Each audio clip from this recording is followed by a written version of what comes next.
사랑하는 성도 여러분, 오늘 사순절 5번째 주일로 함께 예배를 드립니다. 오늘 주님께서 주신 그 말씀으로 은혜를 사모하여서 이 자리에 나오신 여러분 모두에게 십자가로부터 오는 풍성하신 은혜가 충만하길 주님의 이름으로 축원합니다. 우리는 살아가면서 수많은 결정을 내립니다. 순간순간 결정을 내리지요. 여러분들도 오늘 아침에 교회를 가야겠다라는 결정을 내리셔서 교회로 오셨습니다.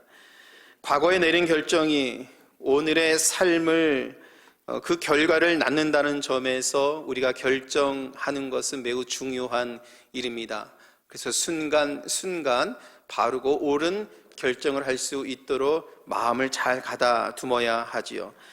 그런데 때로는 깊게 잘 고민해서 결정한 일이다 하더라도 좋은 결과를 얻는 것은 아니지 않습니까? 논리적으로 상황에 맞게 결정을 내렸어도 예상을 빗나가는 경우는 종종 있습니다.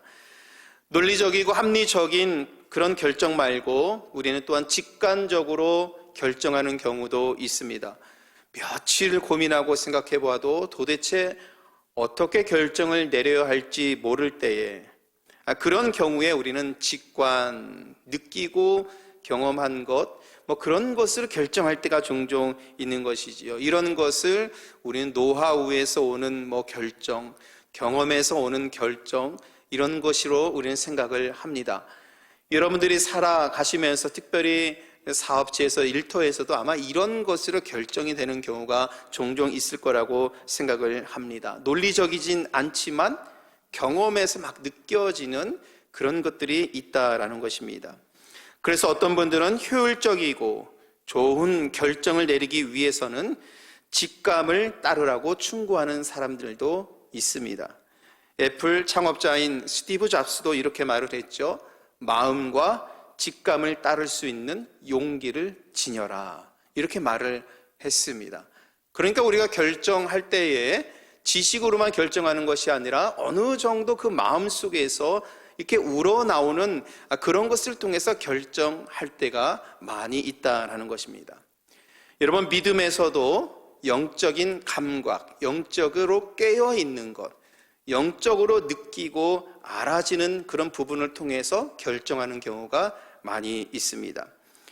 영적인 느낌은 때론 마음으로 느껴지기도 하고 혹은 몸으로 느껴지기도 하고 여러 가지 상황을 통해서 이것이 하나님의 뜻이겠구나라고 느껴질 때가 있고 판단이 될 경우가 있고, 또한 기도할 때에 하나님께서 특별히 감동을 주시는 이런 것을 통해서 하나님의 뜻이 무엇인지를 분별하는 경우가 종종 있습니다. 여러분들 중에서도 그런 경험을 하셨을 것입니다. 누구를 위해서 간절하게 기도를 하면 그 사람이 아픈 것처럼 막 마음이, 몸이, 어떤 때는 몸까지 아파올 때가 있지요. 영적으로 민감해서 그 사람의 마음을 그렇게 헤아리려고 하고 알려고 하면 그런 경우가 종종 있다라는 것이지요. 아내가 임신했을 경우에 남편이 입덧을 하는 경우가 있다고 합니다. 그것을 쿠바드 증후군이라고 합니다. 우리가 생각할 수 없는 일이지요. 자연의 섭리 속에서는 그런 일이 없을 수 있겠지만 그러한 현상이 충분히 일어날 수 있다라는 것이죠. 그래서 증후군이라는 것까지 생겨난 것입니다. 저도 목회를 하면서 감정적으로 혹은 기도 중에 영적으로 막 느껴지고 알아지고 할 때는 몇 번이고 그러한 경험을 했었던 기억이 있습니다. 마음이 막 굉장히 다운이 되고 몸도 어느 날에는 굉장히 무겁고 아무 일도 없었는데 몸이 아프는 경우, 그래서 저는 직감적으로 목회를 하면서 그런 경우 갑자기 찾아오면 무슨 일이 있을 수 있겠구나라는 것을 직감적으로 그 마음속에서 느껴질 때가 있습니다. 아마도 제가 이런 말씀을 드리면 이해를 못하시는 분들이 계실 수도 있겠지만 이건 제가 목회를 하면서 지금까지 경험하고 있는 것이고 지금도 제가 그런 경험을 하고 있습니다. 저는 조직신학자 다니엘 밀리오리가 말한 이해를 추구하는 신앙이라는 점을 매우 중요하게 여깁니다. 목회를 할 때 신앙생활 하는 데 있어서 이 점이 현대 사회 속에서 매우 중요한 부분 중에 하나이고, 세대가 젊어질수록 이해를 추구하는 신앙의 부분이 많아지는 것 같습니다. 그럼에도 불구하고 우리는 경험을 넘어선 신앙, 이것을 관가할 수가 없습니다. 하나님께서 역사하실 때에, 하나님께서 우리 삶에 함께 하실 때에는 나의 경험과 지식과 삶을 알아가는 것을 넘어서서 오시는 하나님의 섭리의 은혜가 있다는 것입니다. 여러분 믿으시길 바랍니다. 그래서 우리는 신앙생활할 때에 사실은 이 두 가지의 신앙의 이해를 잘 균형감 있게 가져야 하는 것입니다.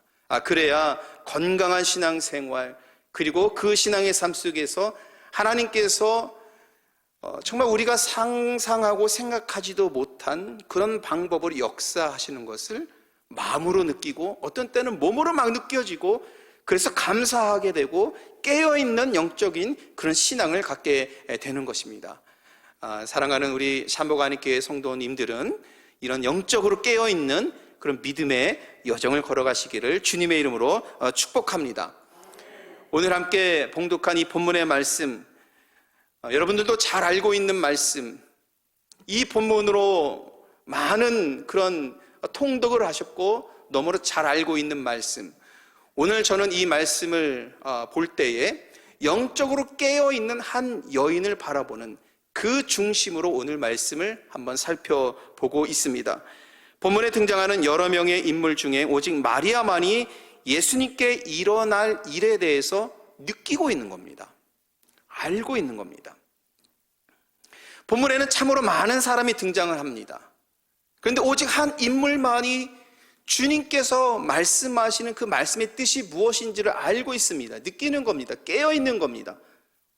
어떻게 보면은 몸으로도 느끼는 겁니다. 주님께서 이제 곧 무슨 일을 하실지를 그는 깨어서 알고 있는 것. 그래서 그 여인은 예수님의 발에 향유를 붓습니다.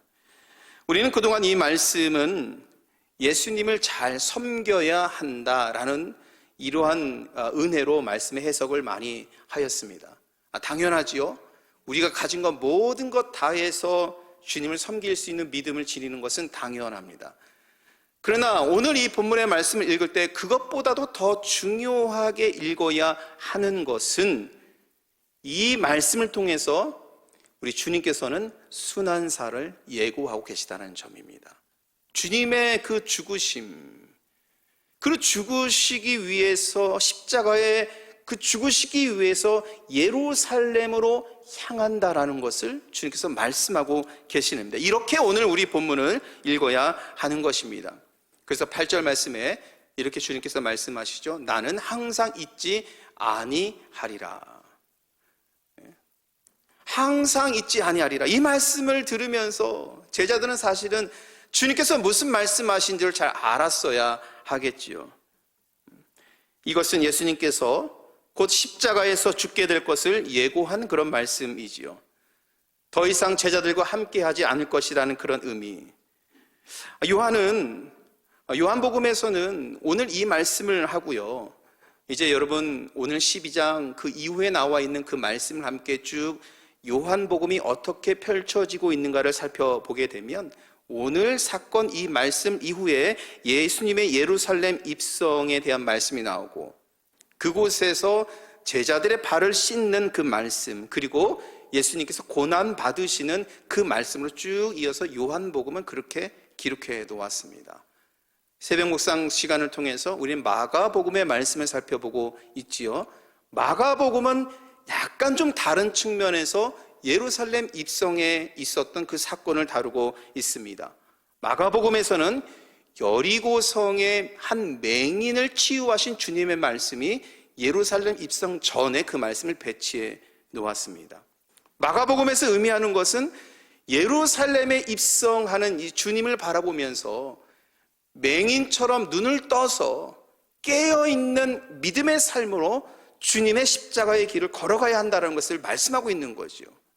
그렇다면 오늘 이 말씀이 예루살렘 입성 전에 이렇게 있다라는 것은 다음 주일이 종려주일이라는 것을 고려해 볼 때에 분명히 이곳에서는 믿음에 대한 말씀을 주님께서 하고 계시구나 라는 것을 알 수 있습니다. 예루살렘에서 고난받으시는 주님, 그 길을 가시는 주님, 그것을 요한은 말씀하기 위해서 믿음으로 깨어있는 신앙의 삶이 무엇인지를 바로 이 말씀에서 하고 계시구나 라는 것을 우리는 알 수 있겠지요. 여러분, 오늘 본문의 말씀 한번 잘 보시면 1절 말씀을 우리가 쉽게 간과할 수 있는데요, 사실은 1절 말씀만 보더라도 경험을 넘어서는 하나님의 은혜와 사건이 담겨 있습니다. 누구의 집에 있습니까? 나사로의 집에 있습니다. 함께 잔치를 벌이고 있습니다. 여러분, 나사로는 어떤 인물입니까? 죽은 사람이었지요. 성경 말씀에 의하면 3일 동안 죽은 채로 있어가지고 그 무덤가에서 썩은 냄새가 날 정도였다라고 말씀하고 있는데, 주님께서 죽은 나사로를 살리셨습니다. 그런데 오늘 본문의 말씀에 누구와 같이 있어요? 나사로와 같이 있습니다. 이것이 얼마나 은혜로운 사건입니까?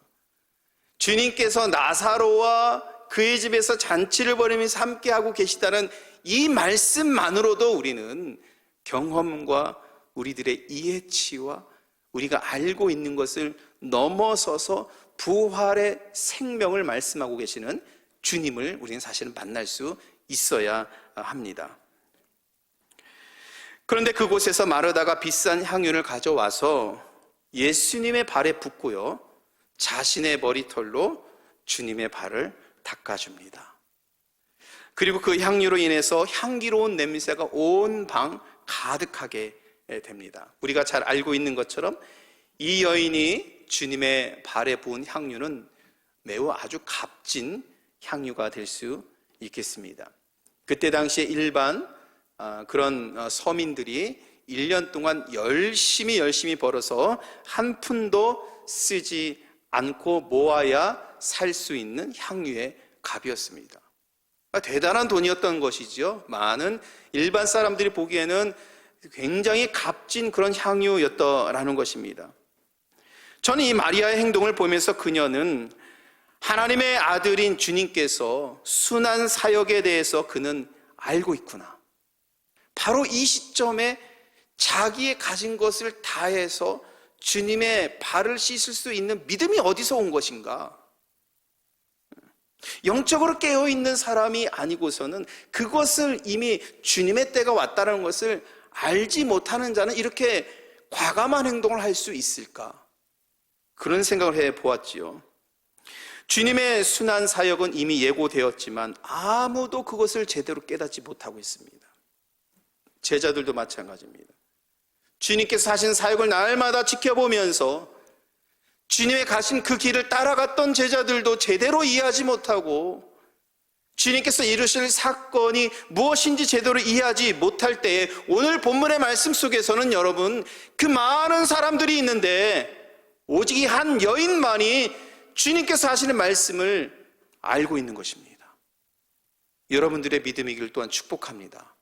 알아야 됩니다. 깨달아야 됩니다, 여러분. 그때가 왔다라는 것을 느낄 수 있는 그런 믿음을 지녀야 하는 것입니다. 오늘 본문의 말씀, 오늘 선교의 말씀이 깨어있는 믿음이잖아요. 이렇게 깨어 있어야 하는 것입니다. 지금의 때가 어느 때인지를 알아야 되는 것이고, 다른 사람과 다른 사람을 위해서 깊게 기도할 때에 그와 하나 되는 그런 마음으로, 그의 아픔이 내 몸으로 오고 내 마음으로 오는 것처럼 주님의 사역을 생각하고 주님을 생각할 때에 내 마음속 깊은 사랑과 은혜와 순종하려고 하는 그런 마음, 깨어있는 믿음을 가져야 한다는 것입니다. 오늘날에도 셀 수 없는 교회가 있고 너무나도 많은 성도들이 있습니다.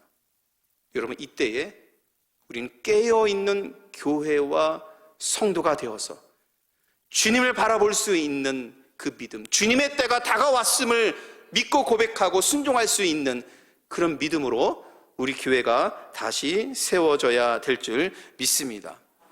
성경에서의 말씀하고 있는 시간의 개념은 크로노스와 카이로스라는 시간의 개념이 있다고 말씀을 드렸었습니다. 여러분도 잘 알고 있는 내용이지요. 크로노스는, 이런 시간의 개념은 우리가 지금 일반적으로 사용하고 있는 시간의 개념입니다. 지금 11시 48분이 되었습니다. 이제 설교가 10분이면 끝날 것입니다. 이것이 크로노스의 시간이라는 것입니다. 우리가 사용하고 있는, 우리가 살아가고 있는 그런 시간의 개념이지요. 그런데 성경에서는 또 다른 시간의 개념을 사용하고 있습니다. 카이로스라는 시간의 개념입니다.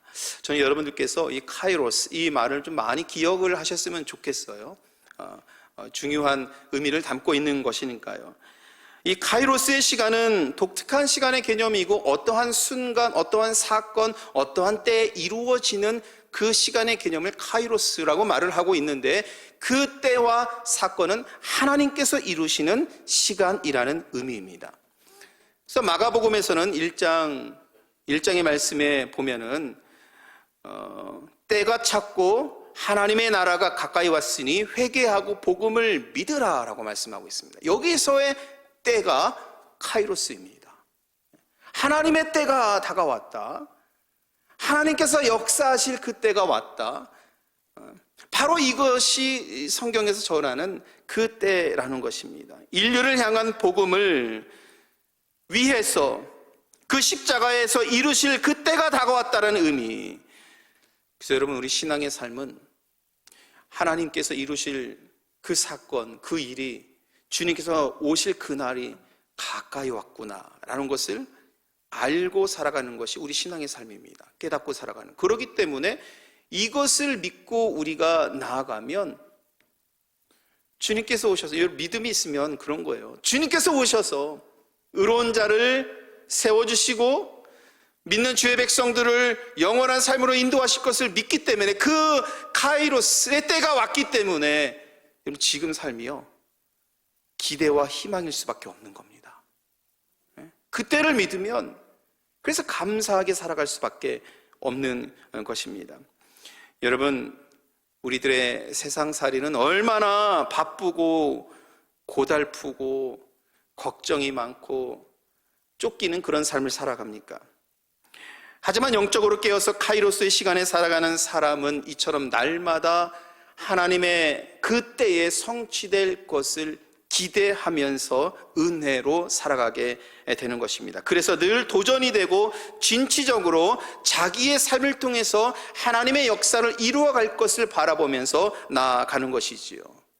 바라긴 여러분 모두가 이러한 삶으로 살아가기를 축복합니다. 오늘 말씀 속에서 많은 사람이 있지만 마리아만이 이 카이로스의 때를 알고 있는 것입니다. 주님의 때가 왔구나, 알고 있어요.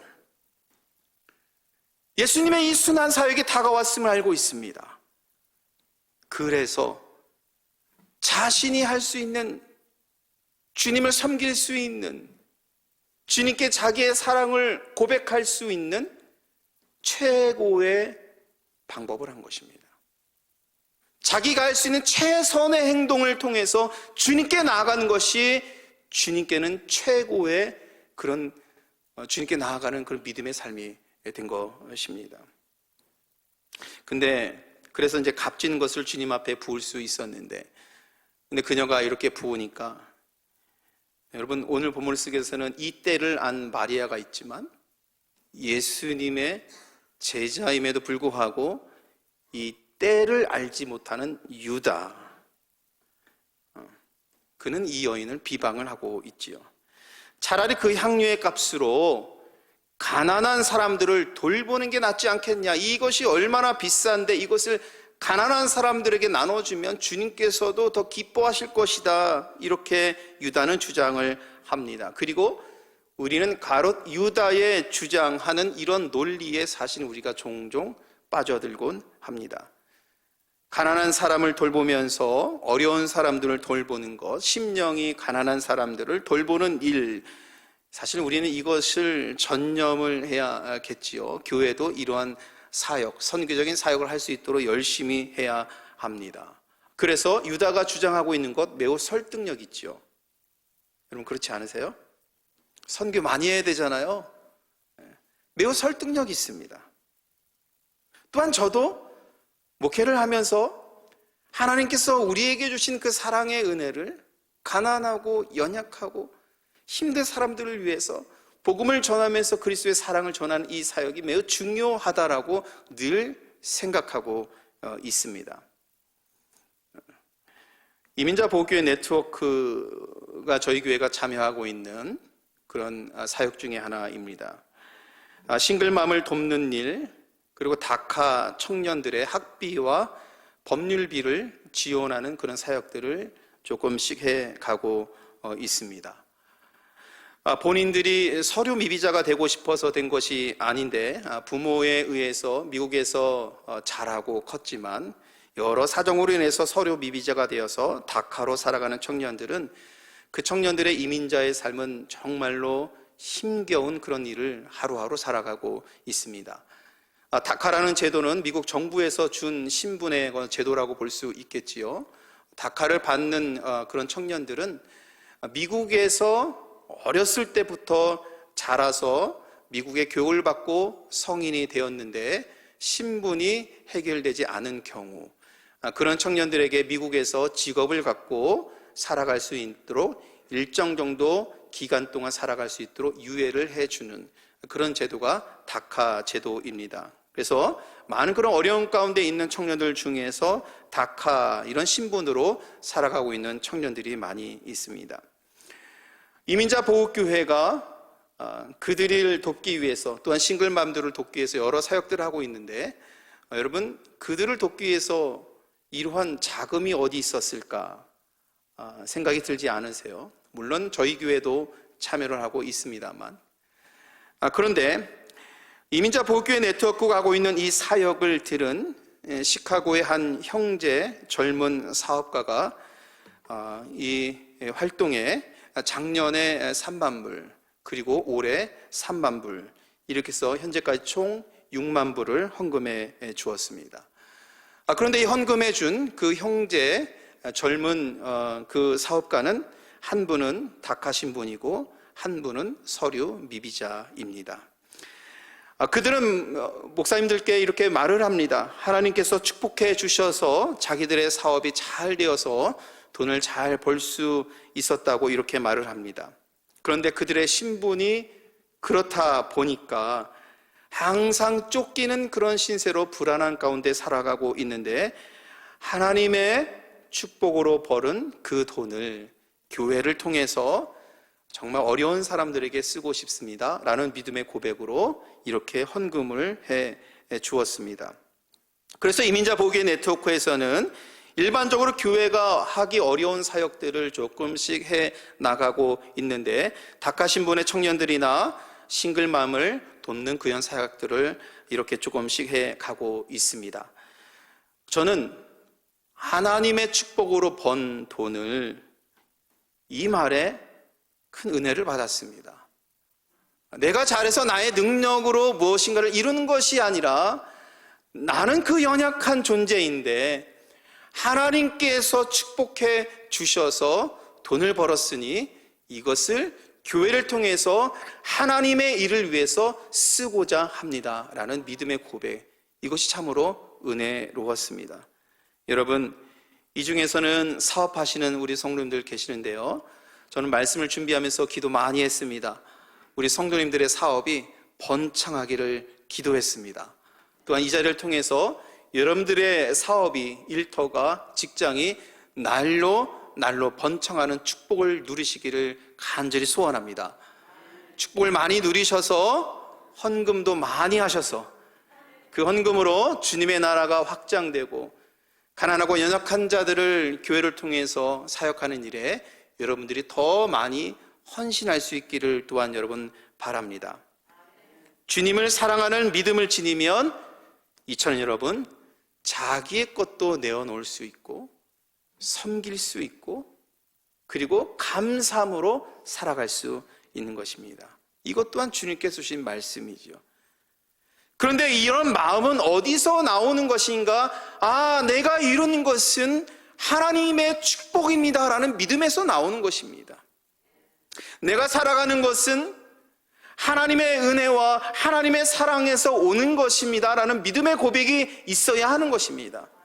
주님을 사랑할 수 있는 그 마음, 주님을 섬길 수 있는 그 마음, 나의 생명의 주인이 되시는 하나님 아버지를 경배하고 찬양할 수 있는 그 믿음과 마음을 지닐 때에 하나님께서 축복해 주시고, 그리고 그런 믿음이 있는 자들이 하나님께 더욱더 헌신할 수 있는 것이라고 여러분 저는 믿습니다. 본문에서 예수님은 가난한 자를 돕지 않아도 된다라고 말씀하시는 것이 아니지요. 말씀의 핵심은 주님의 이 순한 사역을 말씀하고 계시는 겁니다. 주님께서 하실 그 때가 있다라는 것입니다. 이 때를 알아야 주님의 그 사랑을 아는 것이고, 십자가의 은혜와 사랑을 알아야 그것을 통해서 하나님 아버지가 사랑하는 형제 자매를 사랑할 수 있다라는 것. 그래서 유다의 논리에 주님께서 8절에서 이렇게 대답하시잖아요. 가난한 자들은 항상 너희와 함께 있거니와 나는 항상 있지 아니하리라. 예수님은 자신의 죽음을 눈앞에 둔 시점이기 때문에 그 시기를 분별할 수 있는 지혜를 가질 것을 말씀하고 계십니다. 예수님은 가난한 자의 구제를 결코 가볍게 여기지 않습니다. 그 구제하는 마음이 어디로부터 나오는지를 말씀하고 계십니다. 하지만 카이로스의 때 지금은 주님의 고난과 죽음을 알아야 한다는 것입니다. 지금은 그것을 알아야 되는 것이고, 이것을 알고 믿어야 사랑할 수 있다라는 것입니다. 카이로스의 때를 아는 것, 주님의 때를 아는 것, 여러분 여기에 우리의 생명이 담겨 있는 것입니다. 또한 예수님은 가난한 자의 구제를 명분으로 내세워서 주님의 사역을 방해하려고 하는 이 가룟 유다의 이 사악한 마음을 알고 계시는 것입니다. 명분을 내세우고, 좋은 일이라는 것을 내세우고, 당연히 해야 될 일이라는 것을 내세우는 가룟 유다의 논리, 우리는 이 논리에 자꾸 빠져들 수 있습니다. 그러나 주님께서 말씀하시지요. 그 사랑하는 그 마음이 어디서 나오는 것인가를 우리들이 말씀하고 있는 것이고, 그러기 위해서는 주님을 더욱더 사랑할 수 있는 마음, 주님의 사역을 바라볼 수 있는 마음, 우리들의 구원이 어디로부터 오는가를 믿는 그 믿음, 이런 믿음 가운데 새 생명의 은혜로 살아갈 수 있는 삶, 우리는 이것을 믿고 나아갈 수 있어야 되는 것입니다. 다음 주에 우리는 종려주일로 보냅니다. 왜 오늘 요한복음의 말씀은 종려주일 바로 그 전에 이 사건을 다루고 있을까요? 생각을 해봐야 되는 것입니다. 우리는 매년 보내는 사순절이라고 생각을 합니다. 작년에도 우리는 사순절을 보냈습니다. 사순절마다 똑같은 말씀을 전합니다. 십자가를 바라봐야 합니다. 주님의 고난을 기억해야 됩니다. 우리는 매년 맞는 사순절이라고 생각을 합니다만, 여러분 그러나 종말론적인 신앙을 지닌 사람은 그렇게 생각하지 않습니다. 주님의 나라가 곧 다가올 것이기 때문입니다. 사순절 기간에 우리의 믿음의 삶이 더욱더 깊어지기를 소원해야 하는 것입니다. 왜? 주님의 때가 다가왔기 때문입니다. 사순절은 이것을 깨닫고 알고 다시 우리의 죄를 회개하고 주님께서 곧 오시겠구나라는 것을 믿고 순종하도록 신앙을 훈련하고 연단하고 주님께 다시금 나아갈 수 있도록 일깨워주는 신앙의 절기라는 것이지요.